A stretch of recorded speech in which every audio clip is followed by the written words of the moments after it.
My name is Jean Rauschenbach. I've been here since November of 2016, so that's about 5.5 years.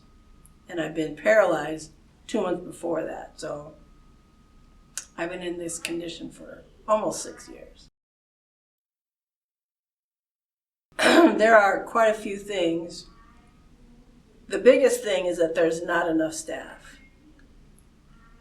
When we took over, the first thing they did was cut down the CNA staff to 75% of the staff.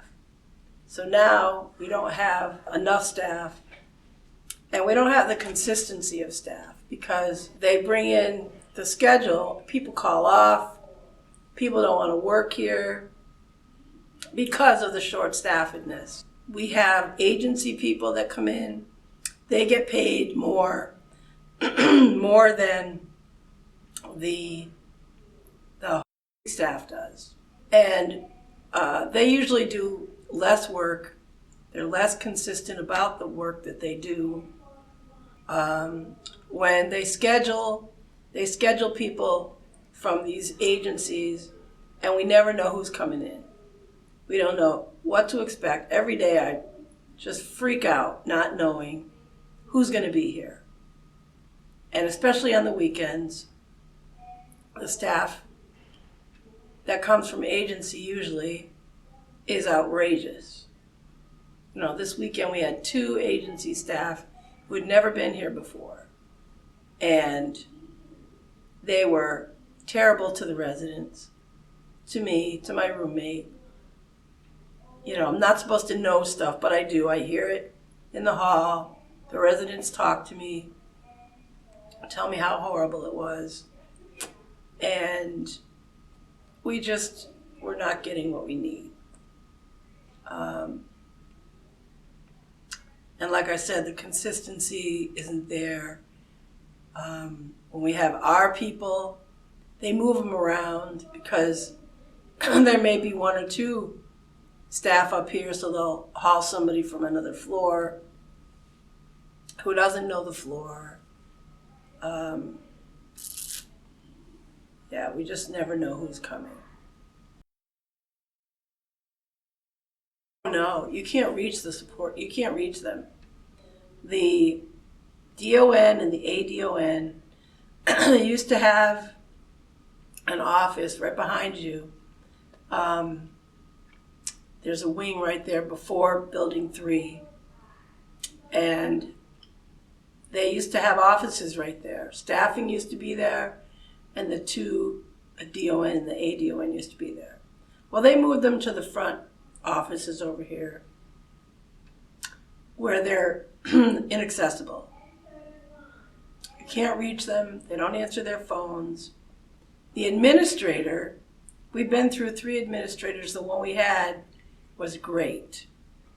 And because she was so invested in the residents, she would come out here and help with trays and talk to people. She would answer her phone. She would come and talk to you if you needed to talk. And they fired her. So then they had another lady that came in here. She lasted about a month because they brought her in from Chicago. So she was never really going to stay here.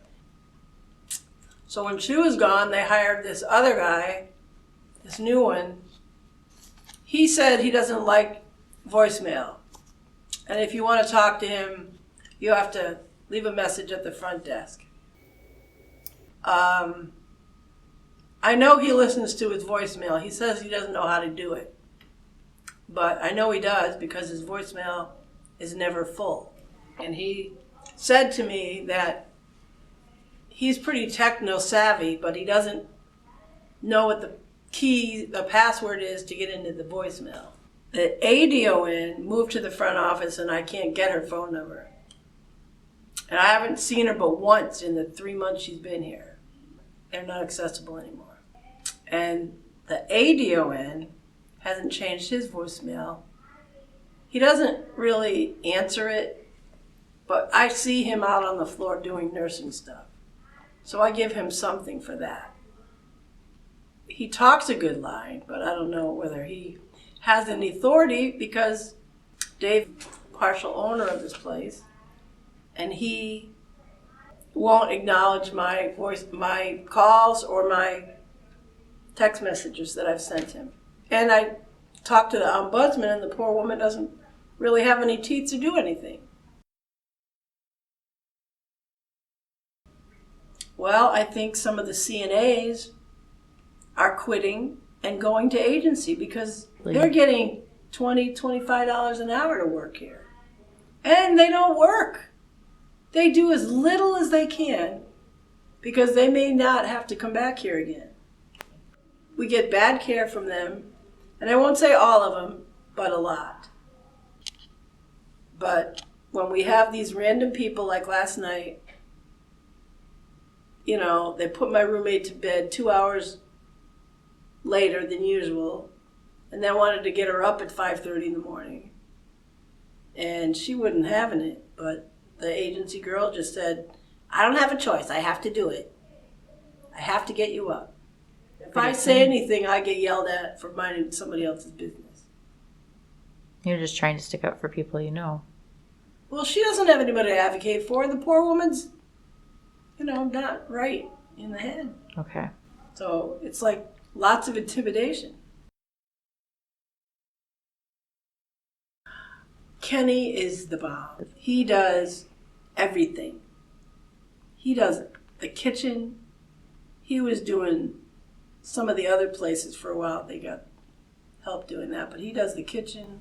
He tries, but when they're giving him canned potatoes and canned chicken cubes, we can't have good food because he won't let him spend the money to buy it. People pay $6,000 a month to live here for one person. Mm-hmm. And I'm sure memory care is a lot more. And if you have your own room, it's more yet. But $6,000 for the average person to live here and be treated the way they treat us sometimes.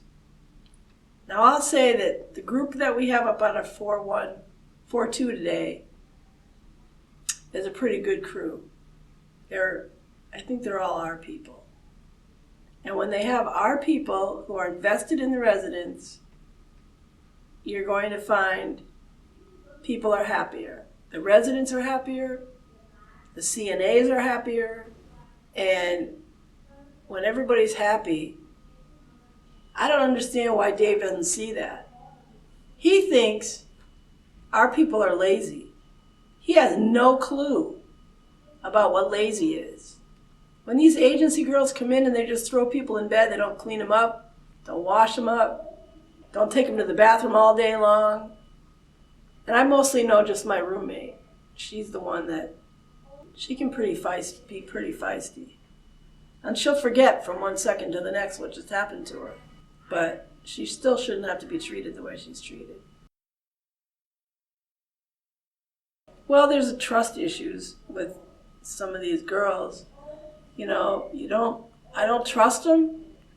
I don't dare have a BM in the middle of the day because I don't know how they're going to treat me. Last night, the girl acted like I was asking for so much for her to do these few things that I usually do for my routine. She was sighing and, what do you say? Yeah. Like, what did I do? What did I do that you're so mad? She nearly didn't put me on the side of the bed properly. I almost fell. So she threw me in the bed. And I'm like, why are you yelling at me? She goes, I'm not yelling at you. I'm getting smart with you. Oh. And I said, why? You have no right to do that. So then she just kind of finished up and slammed the door and left. It just hurts me to think that people want to be like that. You don't get any time for extra stuff. Can you just do this for me? There's a box that's been on my floor for 2 days that nobody will take out because it's too much work.